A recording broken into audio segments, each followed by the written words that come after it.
En agosto del año anterior, mi esposa y yo regresamos de las Filipinas, donde pasamos 2 años. Nos encantó servir en ese lugar, pero también nos agradó volver a casa. Cuando uno pasa tiempo fuera de su tierra, al regresar ve las cosas desde una perspectiva distinta, con mayor gratitud y a veces con algunas preocupaciones. Nos inquietó ver cuánto ha escalado la pornografía en los Estados Unidos mientras estuvimos fuera de aquí. Por muchos años, los líderes de la Iglesia han estado advirtiendo en cuanto a los peligros de imágenes y palabras destinadas a despertar deseos sexuales. Ahora, la corrompida influencia de la pornografía, producida y diseminada con fines comerciales, está arrasando nuestra sociedad cual una avalancha maléfica. En la pasada conferencia general, el presidente Hinckley dedicó un discurso entero a este tema, advirtiendo en los términos más claros que este es un problema muy serio, aún entre nosotros. La mayoría de los obispos, a quienes conocemos en conferencias de estaca, comparten su enorme preocupación ante este problema. A mis compañeros poseedores del sacerdocio de Melquisedec y también a los jóvenes, quisiera hablarles hoy sobre la pornografía. Sé que muchos de ustedes están expuestos a ella y que muchos otros están siendo manchados por ella. Al concentrar mis palabras en este tema, me siento como el profeta Jacob, quien le dijo a los hombres de su época que le apenaba tener que ser tan audaz delante de sus esposas e hijos. Pero por encima de lo difícil de la tarea, les dijo que debía hablarles a los hombres sobre ese asunto porque Dios se lo había mandado. Yo también lo hago por la misma razón. En el segundo capítulo del libro que lleva su nombre, Jacob condena a los hombres por sus fornicaciones. Les dijo que habían quebrantado los corazones de sus tiernas esposas y perdido la confianza de sus hijos por causa de los malos ejemplos que les habían dado. ¿En qué consistían esas inicuas fornicaciones? Sin duda algunos de ellos ya eran culpables de hechos malignos, pero el enfoque principal del gran sermón de Jacob no fue los hechos malignos ya efectuados, sino aquellos pensados o maquinados. Jacob dio comienzo a su sermón diciéndoles a los hombres: hasta ahora habéis sido obedientes a la palabra del Señor. Sin embargo, después les dijo que conocía sus pensamientos y añadió: ya empezáis a obrar en el pecado, pecado que es muy abominable para Dios. Me apena el tener que testificaros concerniente a la maldad de vuestros corazones, agregó Jacob.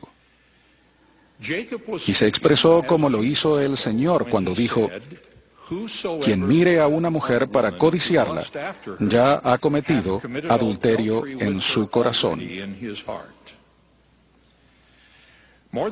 Hace más de 30 años, insté a los estudiantes de la Universidad Brigham Young a evitar la agobiante literatura que promueve las relaciones sexuales ilícitas en los materiales que leían y veían.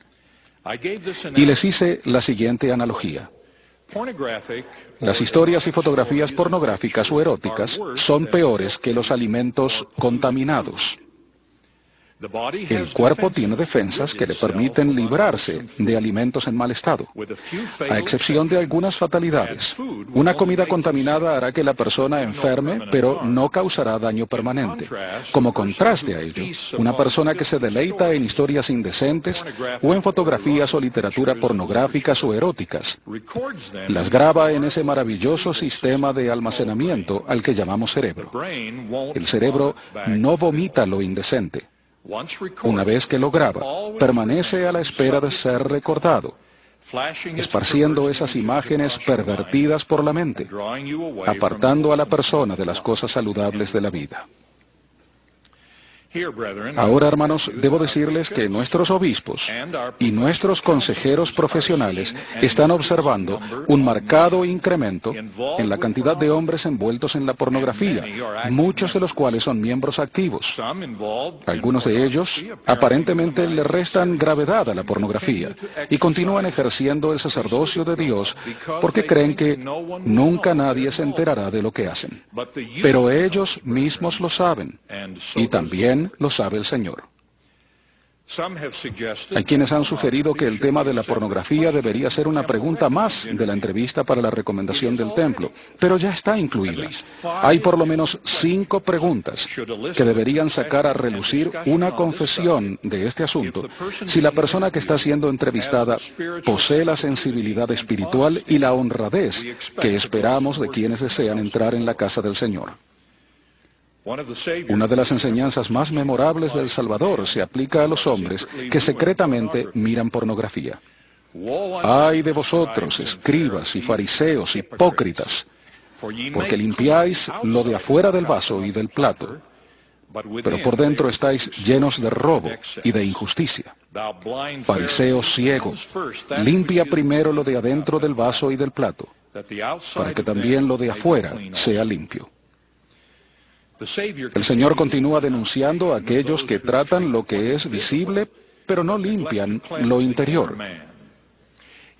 Sois semejantes a sepulcros blanqueados, que por fuera, a la verdad, se muestran hermosos, mas por dentro están llenos de huesos muertos y de toda inmundicia.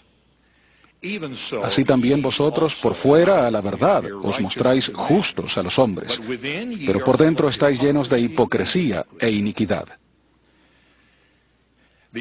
Las consecuencias espirituales inmediatas de tal hipocresía son devastadoras. Aquellos que buscan y se someten a la pornografía renuncian al poder de su sacerdocio. El Señor declara que cuando intentamos encubrir nuestros pecados, he aquí los cielos se retiran, el Espíritu del Señor es ofendido, y cuando se aparta, se acabó el sacerdocio o autoridad de tal hombre. Esas personas también pierden la compañía del Espíritu. La pornografía produce fantasías que destruyen la espiritualidad. Ser de ánimo carnal es muerte, muerte espiritual. En forma repetida, las Escrituras nos enseñan que el Espíritu del Señor no morará en un templo impuro. Al participar dignamente de la Santa Cena, se nos promete que siempre tendremos el Espíritu del Señor con nosotros. Para ser merecedores de recibir esa promesa, hacemos convenio de siempre acordarnos de Él. Quienes buscan y usan pornografía como estímulo sexual, obviamente violan ese convenio y también violan el convenio sagrado de refrenarse de las prácticas impuras. No pueden tener el Espíritu del Señor consigo. Y necesitan dar oído a la súplica del apóstol Pedro.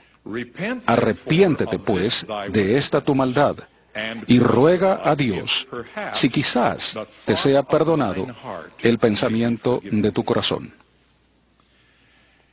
Hermanos, se habrán dado cuenta de que no estoy tratando los efectos de la pornografía en lo que concierne a la salud mental o a la conducta criminal, sino sus efectos en la espiritualidad, o sea, en nuestra capacidad de tener la compañía del Espíritu del Señor y en nuestra capacidad de ejercer el poder del sacerdocio. La pornografía también causa heridas mortales en las más preciadas relaciones personales. En su discurso a los varones del sacerdocio en la pasada conferencia de octubre, el presidente Hinckley citó una carta de una mujer que le pedía que advirtiera a los miembros de la Iglesia que la pornografía llega a lastimar el corazón y el alma de las personas hasta lo más profundo y destruye la relación. En una reciente conferencia destaca, una mujer me entregó a mí una carta similar.